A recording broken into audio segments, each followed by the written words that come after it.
Hay dos choques distintos que llegan Al tiempo.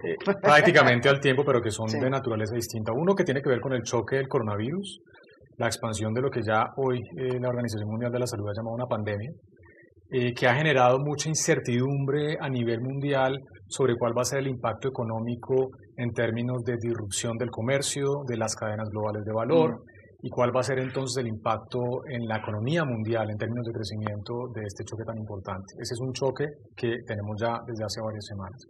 A este se añadió este fin de semana que pasó un choque petrolero, una guerra de petróleo. Entre Rusia y... Rusia, Arabia Saudita amenazando con aumentar su producción en 2 millones de barriles diarios, reduciendo el precio de venta de su producción para tratar de forzar la mano de Rusia para que se siente en la mesa de negociación con la OPEC y recortar la producción para permitir mitigar esta caída en precios. Esos dos elementos, que son dos choques completamente distintos, están generando un nerviosismo y una incertidumbre en los mercados mundiales.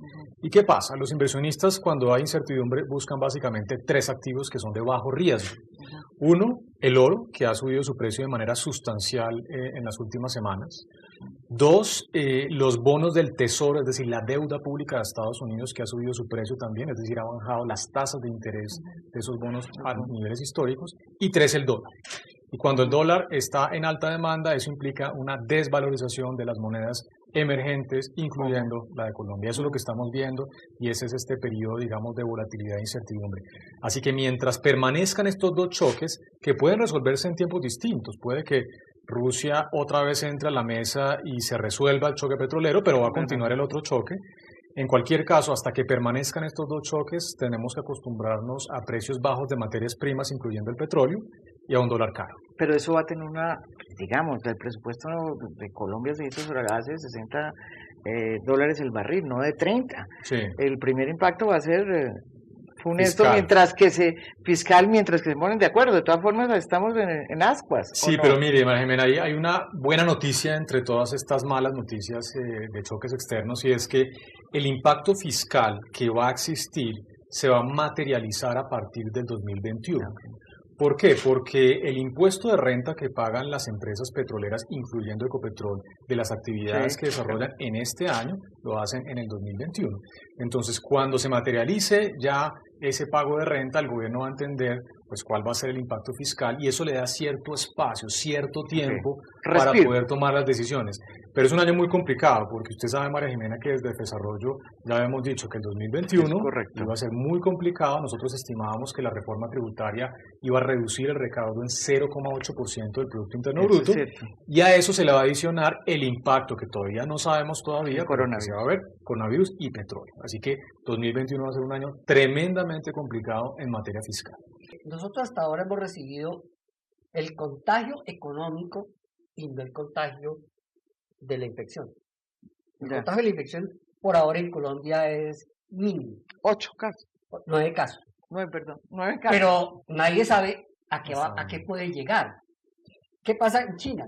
Que China recibió el contagio de la infección y tuvo un impacto económico fuerte. Muy fuerte. Y su proyección de crecimiento bajó 1,5 puntos. Ya está 1,5 puntos por debajo. En el caso de China, que era el país que más estaba creciendo en el mundo. Y que compraba todo. Entonces, ese impacto implica que dejó de comprar, que va a seguir dejando de comprar, que tiene reducción. En Estados Unidos también ya hay proyección de baja. Italia, que está empezando a sentir el impacto ya no solamente económico, sino del contagio, ya empezó a sentir una medición muy fuerte. En Colombia lo que nosotros podemos decir es, ahorita podemos hablar de el contagio económico sin el contagio infeccioso. Si el impacto del contagio infeccioso aumenta, es probable que el turismo se caiga.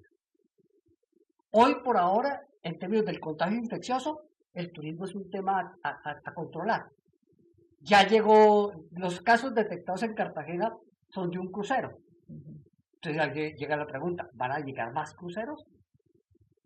¿O a los otros cruceros les vamos a poner otras condiciones?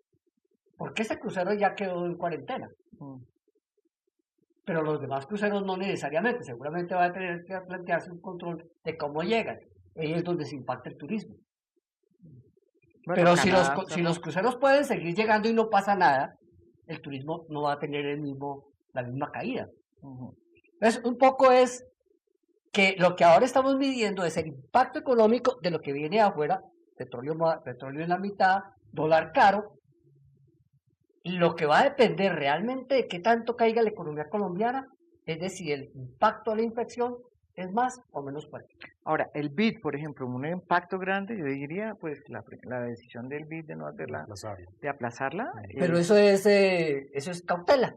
no, me parece Efectivamente, muy la bien. idea es, Me hay que parece muy bien. evitar grandes concentraciones, Lo que hizo China. lo que hizo China, hay que evitar grandes concentraciones sin generar pánico, Ujú.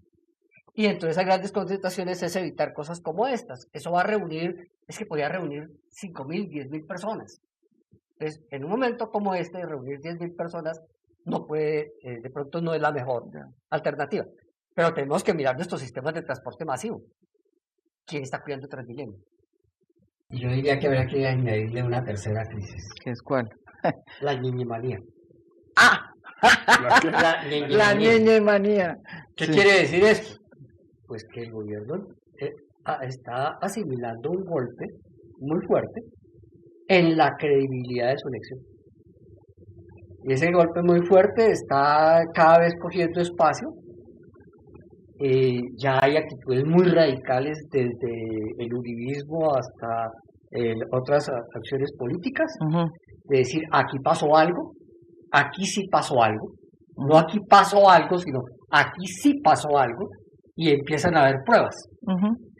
Merlano, Ñeñe, etcétera. Aquí quiere decir que eso que era el rum rum cotidiano en Colombia de que se Compraban votos. Sí. no es simplemente un rum rum.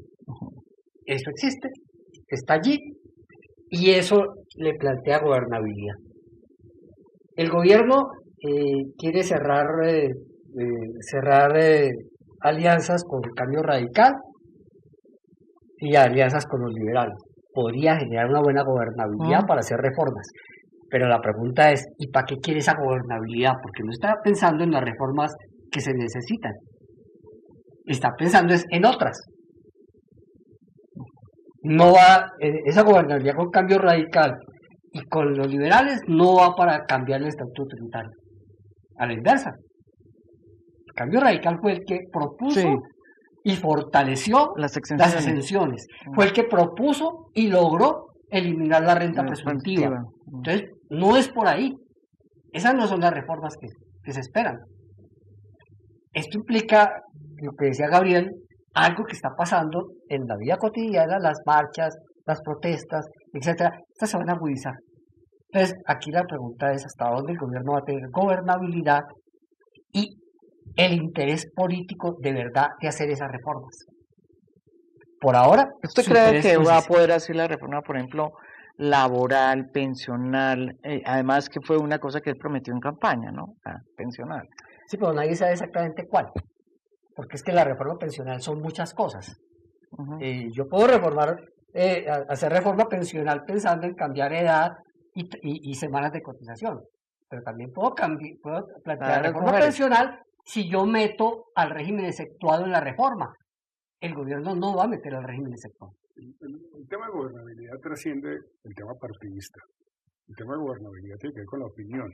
Sí. Yo coincido con Luis Fernando que para llegar a unas reformas que sean aceptables para la opinión, hay que empezar ya a hacer los consensos.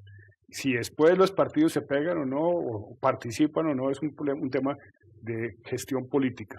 Pero me parece que reformas a espaldas de la opinión, a espaldas de la gente, pues va a ser imposible. Es mucho más fácil empezar a crear y a ilustrar a la gente y a debatir con la gente qué es lo que realmente se necesita en esas reformas. Es el único camino. Colombia ¿Usted no, cree, no Gabriel? tiene otro. Pero es cierto, pero usted cree, Gabriel, que en esta situación tan complicada, tan vulnerable, de la economía tan difícil y además gobernabilidad difícil del presidente Duque, él va a tener el liderazgo para hacer ese tipo de encuentros, porque al fin y al cabo esos son los diálogos que tiene que hacer un gobierno, ¿no? Si uno juzga por la conversación nacional, pues queda un poco deprimido cuando piensa en la factibilidad de eso. Pero lo que pasa es que, volviendo al tema de que las crisis traen oportunidades, pues hay una oportunidad de convocar al país. Perdón, es que estamos ante una amenaza de unas magnitudes gigantescas. tanto para el bienestar colectivo como para el bienestar económico. Es que no estamos hablando de cosas triviales, es que es el problema que tiene Colombia en este momento, nadie le está diciendo la verdad. Esto que está pasando no es trivial, y como no es trivial, es un elemento que manejado con un liderazgo adecuado debería convocar a todo el país a una reflexión que lleve realmente a enfrentar unas amenazas que son a la misma integridad nacional, porque son de ese calibre. ¿Y usted qué le diría al presidente? El presidente nunca me diría a mí. ¿Por qué? No, a ver, explíqueme eso, ¿por qué nunca le diría? No, digamos, cuando creen que uno está en la oposición, generalmente tiene un oído sordo.